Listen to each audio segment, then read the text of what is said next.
मित्रों नमस्कार, मैं आपका मित्र भूपेन ठाकरे स्वागत करता हूं अपने यूट्यूब चैनल जीएस मंथन में। और आज हम देखेंगे मध्य प्रदेश के पर्वत एवं उसकी पर्वतमालाओं से संबंधित कुछ महत्वपूर्ण तथ्य, है ना। और उसको हम लोग बड़े ध्यान से समझने की कोशिश करेंगे, ठीक है। जितने भी पॉइंट मैं बता रहा हूँ आई होप उसको आप दिमाग में अच्छे से डाल लेंगे, है ना। और आप लोगों से एक शिकायत है कि आप मेरे चैनल को ना तो लाइक कर रहे हैं, ना शेयर कर रहे हैं, ना सब्सक्राइब कर रहे हैं। प्लीज़, और कमेंट तो कर ही नहीं रहे हैं तो सब कीजिए, लाइक भी कीजिए, शेयर भी कीजिए, कमेंट भी कीजिए और सब्सक्राइब भी कीजिए, ठीक है। तो हम लोग आते हैं अपने टॉपिक पे। तो ये देखिए पूरा जो दिख रहा है आपको, ये बॉर्डर जो है पूरी जो है मध्य प्रदेश का मैप है। ये दिख रहा है आपको, ये पूरा मध्य प्रदेश का ये मैप है। मैप में देखो ये विंध्याचल की पहाड़ी है। ये कौन सी पहाड़ी है? विंध्याचल की पहाड़ी है, जिसमें विंध्याचल भी है, भांडेर भी है और कैमूर। इन तीनों का संयुक्त रूप जो है विंध्याचल श्रेणी कहलाता है, ठीक है। बात समझ में आ रही है। फिर ये देखो नर्मदा नदी है, इसके नीचे जो है सतपुड़ा में राजपीपला है, ग्वालीगढ़ है, महादेव है ना, और ये मैकाल है। तो कुल मिला के राजपीपला, महादेव और मैकाल को संयुक्त रूप से ही जो है क्या कहा जाता है? सतपुड़ा श्रेणी कहा जाता है, ठीक है। तो इस तरीके से है। तो थोड़ा सा समझने की कोशिश कीजिए। सबसे पहले हम लोग स्टार्ट करते हैं विंध्याचल श्रेणी के अंतर्गत, हम लोग विंध्याचल से ही स्टार्ट करते हैं, ठीक है। बात समझ में आ रही है आपको? तो ये देखिए विंध्याचल से हम कुछ इंपॉर्टेंट पॉइंट देख रहे हैं। पॉइंट नंबर 1 देखिए, सबसे पहले यहाँ पड़ता है विंध्याचल का जहाँ से विस्तार होता है मध्य प्रदेश में, वो जिला पड़ता है धार। कौन सा जिला पड़ता है? देखो डी से हमने बनाया है, धार, है ना। डी मतलब धार। तो धार में क्या है? मांडू है। मांडू का किला कहाँ पर है? धार में है। जो कौन सी श्रेणी आता है? विंध्याचल की श्रेणी में आता है। फिर असरफी महल है, ये भी कहाँ पर है? असरफी महल, ये भी धार में है। फिर ये लिखा है देखो आई से क्या है? वांचू पॉइंट इंदौर जिले में है। आई से क्या होगा? इंदौर में क्या है? वांचू पॉइंट है। जाना पाव की पहाड़ी है, जहाँ से चंबल नदी निकलती है, और चंबल नदी की जो लंबाई है 965 किलोमीटर है, ठीक। फिर यही इंदौर में ही जो है काकरी बर्डी है ना, इंदौर जिले में, है ना। इंदौर में नहीं, इंदौर जिले में, है ना, काकरी बर्डी। और इस काकरी बर्डी से कौन सी नदी निकलती है? आपकी क्षिप्रा नदी, ठीक है। कौन सी नदी निकलती है? क्षिप्रा नदी। 195 किलोमीटर उसकी लंबाई है ना। तो बात समझ में आ रही है। कुल मिला के विंध्याचल के हमने जो है धार शहर को देखा और इंदौर शहर को देखा। तो धार में हमको मांडू मिला, असरफी महल मिला। फिर हमने इंदौर को देखा, इंदौर में वांचू पॉइंट देखा, हमको जाना पाव की पहाड़ी दिखी जिससे चंबल नदी निकलती है, और काकरी बर्डी देखा जिससे हमारी क्षिप्रा नदी निकलती है, ठीक है। नर्मदा जो है, क्षिप्रा जो है वो उज्जैन जो है क्षिप्रा नदी के किनारे बसा हुआ है, आपको मालूम है ना। तो इस तरीके से फिर यहाँ से आप आ जाओगे सीहोर, एस फॉर सीहोर। तो सलकनपुर जो है, सलकनपुर की जो पहाड़ी है वो कहाँ पर पड़ती है? सीहोर में। मतलब इसी विंध्याचल रेंज की ही बात हो रही है, ठीक है। तो सीहोर में जो है सलकनपुर की पहाड़ी आती है। फिर ये देखो ये लिखा है भीमबेटका, ये है रायसेन में। और यहाँ से हो गया भोपाल, ठीक है। भोपाल में फिर 5 किस्म की फिर पहाड़ी है। मतलब अगर आपसे पूछा जाए कि भोपाल कितनी पहाड़ियों से घिरा हुआ है या कितनी पहाड़ियों पर बसा हुआ है, तो 5 पहाड़ी। और वो 5 पहाड़ी कौन कौन सी हैं? स्नेक, इसको किस से कोड से याद कर सकते हैं? स्नेक यानी सांप। तो एस फॉर होता है श्यामला हिल, एन फॉर होता है नेवरी हिल्स, ए फॉर होता है अरेरा, के फॉर कटेरा, और फिर ई फॉर ईदगाह हिल्स, है ना। तो उसको कैसे याद किया हमने? Snake. S for Shyamala, N for Nevari hills, A से क्या आ जाएगा आपका? अरेरा हिल्स, के से हो जाएगा कटेरा हिल्स, और ई से हो जाएगी ईदगाह हिल्स, है ना। इस तरीके से भोपाल कितने हिल्स पे बसा हुआ है? 5 हिल्स पे, ओके। और सारी बात किसकी हो रही है? फिलहाल विंध्याचल पर्वत की बात हो रही है ना, विंध्याचल, है ना। फिर यहाँ से हम लोग आगे बढ़ते हैं, भांडेर में आते हैं। तो भांडेर को भारनेर भी कहते हैं, है ना। भांडेर पर्वत है, भांडेर पर्वतमाला। तो भांडेर में क्या है? भांडेर, और इसको भारनेर भी कहते हैं। और यहीं से हम लोग देखते हैं कि यहाँ पर कौन सी पहाड़ी पाई जाती है? सद्भावना गुडविल, जो कि कहाँ पर है? दमोह में। मतलब भांडेर का हिस्सा क्या है? सद्भावना गुडविल है, जिसकी ऊंचाई कितनी है? 752 मीटर। तो विंध्याचल में हमने सारी चीज़ें देख लिए। फिर हम भांडेर में आते हैं। तो भांडेर को पन्ना हिल्स भी कहते हैं, क्योंकि कुछ इसका विस्तार दमोह में भी है और पन्ना में भी है। और इसका कुछ हिस्सा जो है, इसका नदर्न हिस्सा ऊपर की ओर जाता है, जहाँ पर गोपालचल पर्वत है। किस किस का हिस्सा है? भांडेर का ही हिस्सा क्या है? गोपालचल पर्वत। और गोपालचल पर्वत कहाँ है? ये है आपका ग्वालियर में। और यहाँ पर एक पहाड़ी है कहाँ पर, भिंड में। भिंड में जो है सिद्ध बाबा की पहाड़ी, जिसकी ऊंचाई कितनी है 1172 मीटर। ये किसका विस्तार है नॉर्थ की ओर, ये भांडेर का ही विस्तार है। इसी भांडेर पर ही जो है गोपालचल पर्वत भी है, और यहाँ पे जो है आपकी सिद्ध बाबा की क्या है, पहाड़ी भी है ना। सिद्ध बाबा की पहाड़ी है जो कि 1172 मीटर है। क्या है, 1172 मीटर।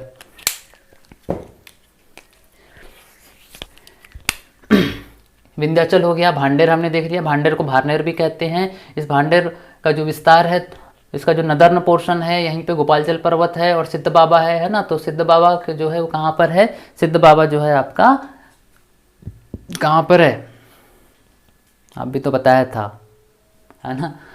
गोपालचल पर्वत कहाँ है भैया, ग्वालियर में है ना। और ये जो है आपका भिंड में है, ये याद रखना।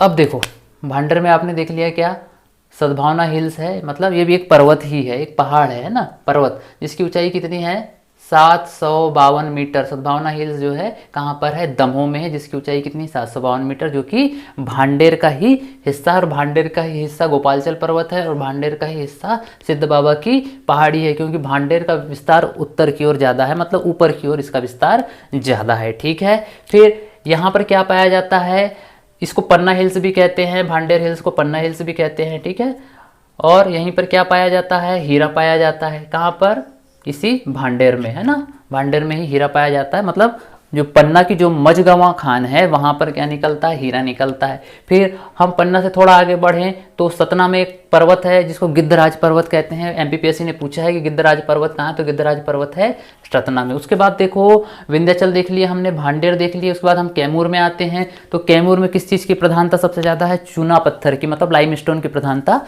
यहाँ सबसे ज़्यादा है। ठीक है, ये यहाँ पे आपको समझ में आ रहा है। अब इससे हम लोग कुछ पॉइंट देख लेते हैं। ये सबसे पूर्वी भाग है किसका, विंध्याचल का सबसे पूर्वी भाग है। केन नदी का उद्गम स्थल भी कहाँ से होता है, कैमूर, और कैमूर के अंतर्गत कटनी आता है, तो कटनी से ही जो है केन नदी का उद्गम है। ठीक है, उद्गम स्थान है। फिर यहाँ पर जो है त्रिकुटा पर्वत है, जहाँ पर माँ शारदा का मंदिर है। ठीक है, और यहाँ पर टोटल सीढ़ियाँ कितनी हैं, 1063 सीढ़ियाँ हैं मैहर में। याद रखना कि जो मैहर का जो पर्वत है जहाँ पर माँ शारदा का मंदिर है, वहाँ पर जो है कितनी सीढ़ियाँ हैं, 1063 सीढ़ियाँ हैं। ये हमेशा आप इस फैक्ट पे याद रखना, क्योंकि एक बार व्यापम ने ऐसा क्वेश्चन पूछा हुआ है। ठीक है, जेल पहरी के पेपर में। तो फिर यमुना सोन के बीच में जल का विभाजन करती है। तो यमुना नदी कहाँ से निकलती है, ये निकलती इलाहाबाद से निकली। देखो यहाँ पर ये कैमूर है, कैमूर इसको इधर बांट दे रहा है, और यहाँ से देखो ये अमरकंटक से सोन नदी आ रही है, उसको इस दिशा में मोड़ दे रहा है। मतलब इन दोनों के बीच में ये वाटर सेट का काम करता है, मतलब एक प्रकार से जल विभाजक का काम करता है। किस किस के मध्य में, इलाहाबाद से निकलने वाली यमुना नदी और अमरकंटक से निकलने वाली सोन नदी को दो अलग अलग भागों में बांटने का काम कौन करता है, कैमूर पर्वत करता है। दो हिस्सों में उसको बांट देता है। बात समझ में आ रही कि नहीं आ रही। तो इस तरीके से हमने जो क्या देख लिया, विंध्याचल की श्रेणी हमने देख ली। ठीक है, और सारे उसके पॉइंट भी हमने देख लिए। ओके, फिर हम लोग यहाँ से नीचे आते हैं।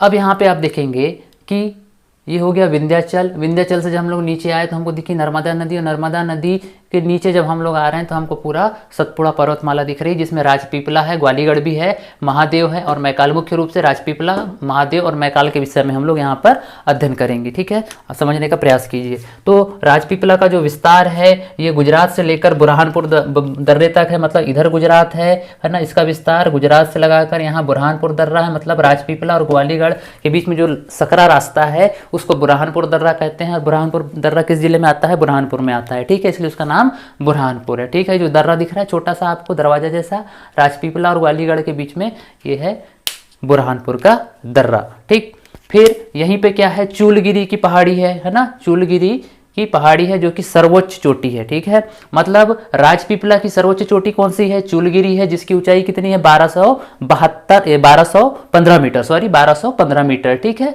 और यहीं पर क्या है आपका 52 गजा मंदिर है। कहाँ पर, चूलगिरी की पहाड़ी पर ही 52 गजा मंदिर है। यहाँ पर जो है भगवान आदिनाथ की 72 फीट ऊंची प्रतिमा है। भगवान आदिनाथ जो हैं, जो कि जैन धर्म से संबंधित हैं, उनकी कितनी ऊंची प्रतिमा यहाँ पर 72 फीट ऊंची प्रतिमा है। कहाँ पर है वो? चूलगिरी में है ना। और चूलगिरी किसका हिस्सा है? राजपीपला की। ये राजपीपला की सबसे ऊंची चोटी है और यहीं पर 52 गजा मंदिर है। 52 गजा मंदिर बड़वानी जिले में ही आता है और यहाँ पर भगवान आदिनाथ की 72 फीट ऊंची प्रतिमा है। इस चीज को आप लोग ध्यान रखेंगे। फिर यहीं पर असीरगढ़ की पहाड़ी है, जिसे दक्षिण का प्रवेश द्वार भी कहा जाता है। क्या कहा जाता है? असीरगढ़ को दक्षिण का प्रवेश द्वार। ठीक है, तो असीरगढ़ पहाड़ी, बीजागढ़ पहाड़ी और ग्वालीगढ़ की पहाड़ी, ऐसी कुल मिला के कितनी पहाड़ी है यहाँ पर? 3 पहाड़ी। असीरगढ़ पहाड़ी, बीजागढ़ पहाड़ी और ग्वालीगढ़ की पहाड़ी, जो कि राजपीपला का ही हिस्सा है। ठीक है, बात समझ में आ रही है। और जो ग्वालीगढ़ है वो कुछ मध्य प्रदेश में आता है और कुछ इसका हिस्सा जो है वो कहाँ पर आता है? महाराष्ट्र में भी आता है। इस चीज़ को आप लोग हमेशा याद रखेंगे। तो असीरगढ़, बीजागढ़ और ग्वालीगढ़ किस जिले में आता है? ये बुरहानपुर में ही आता है। और यहीं पर जो है बड़वानी हिल्स और अखरानी हिल्स भी है। ठीक है, बड़वानी हिल्स जो है वो बड़वानी जिले में और अखरानी हिल्स का जो विस्तार है वो खरगोन में ज़्यादा है। तो कुल मिलाकर चूलगिरी और अखरानी को संयुक्त रूप से बड़वानी हिल्स कहा जाता है। और बड़वानी कहाँ पर है? बड़वानी जिले में है। इस चीज़ को बात समझ में आ रही है आपको? तो इस तरीके से आप इसको समझने की कोशिश करेंगे। और ग्वालीगढ़ वही स्थान है जहाँ से पूर्णा नदी निकलती। कौन सी नदी निकलती है ग्वालीगढ़ से? पूर्णा।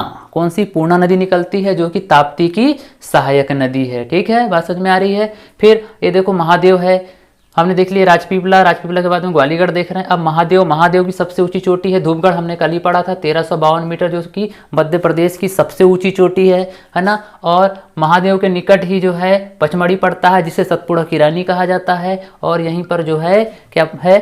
चौरागढ़ नाम का स्थान है। ठीक है, जो कि सबसे ऊंची चोटी है ना। तो सतपुड़ा की सबसे ऊंची चोटी कौन सी है? चौरागढ़।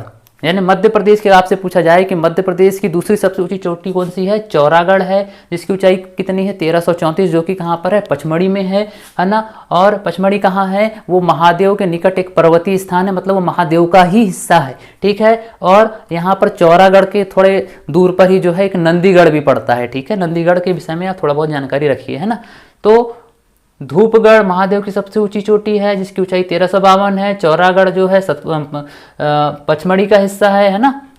महादेव के निकट जो सतपुड़ा है ना, तो महादेव के निकट जो पचमढ़ी है, पचमढ़ी में ही जो है चौरागढ़ है। चौरागढ़ की ऊंचाई 1334 है और यहीं पे नंदीगढ़ भी है। ठीक है, इस तरीके से आप इसको समझने की कोशिश कीजिए। फिर यहाँ से हम लोग आते हैं मैकाल।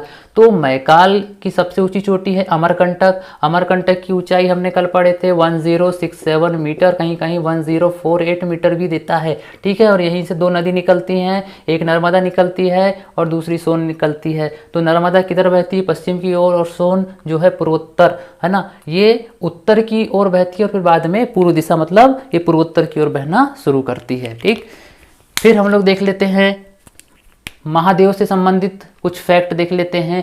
महादेव का जो विस्तार है वो कहाँ से कहाँ तक है? ये खंडवा से सिवनी तक है। महादेव का विस्तार कहाँ से कहाँ तक है?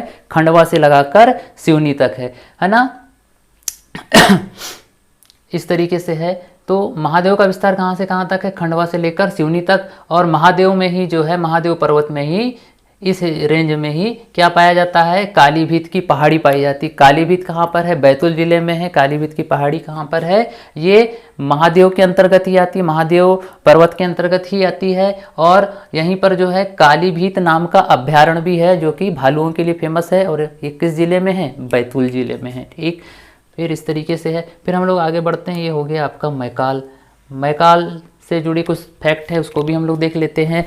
मैकाल से संबंधित फैक्ट कौन से हैं? एक तो यहाँ पर जो है आपका अचानकमार है, जो कि एक बायोस्फीयर रिजर्व है। ठीक है, 18 बायोस्फीयर रिजर्व में से एक बायोस्फीयर रिजर्व जो है अचानकमार है, जो कि मध्य प्रदेश और छत्तीसगढ़ की सीमा पर। इसका कुछ हिस्सा मध्य प्रदेश में आता है और कुछ हिस्सा इसका छत्तीसगढ़ में आता है। ठीक है, फिर यहीं पर किरार घाटी पाई जाती है। कौन सी घाटी पाई जाती है? किरार घाटी, जिसका जो कुल क्षेत्रफल है वो 7 वर्ग किलोमीटर है, जो कि मध्य प्रदेश और छत्तीसगढ़ के बीच में विवाद का एक कारण है। कहीं कहीं आपने देखा होगा कि मध्य प्रदेश की ऊंचाई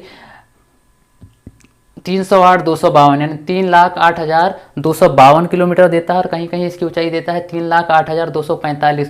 तो माइनस करके इसलिए दिखाया जाता है इसी 7 किलोमीटर को लेकर क्या है, 7 वर्ग किलोमीटर को लेकर मध्य प्रदेश और छत्तीसगढ़ के बीच में विवाद है। मध्य प्रदेश कहता है कि 7 किलोमीटर हिस्सा हमारा है, छत्तीसगढ़ कहता है हमारा है। ठीक है, तो इस तरीके से है।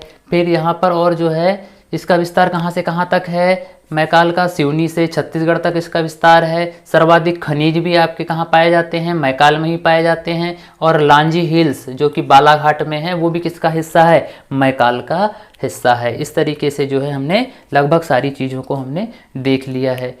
और यहाँ पर देखो कुछ समझाने लायक कोई चीज़ तो नहीं है, है ना। एक छोटा सा वीडियो, बस इस मैप को आप दिमाग में डाल लीजिए और आपको जो भी पॉइंट यहाँ दिख रहे हैं उसको नोट कर लीजिए, क्योंकि परीक्षा से जो प्रश्न आते हैं, परीक्षा में जो प्रश्न आते हैं वो लगभग इसी रेंज के आते हैं ना। तो थोड़ा सा आप मैप को अपने दिमाग में बैठा लिए। ठीक, बात समझ में आ रही है। तो आज के लिए इतना ही रखते हैं और फिर वही बात कि लाइक और कमेंट और शेयर जरूर कीजिएगा और सब्सक्राइब जरूर कीजिएगा। ठीक है, जय श्री राम।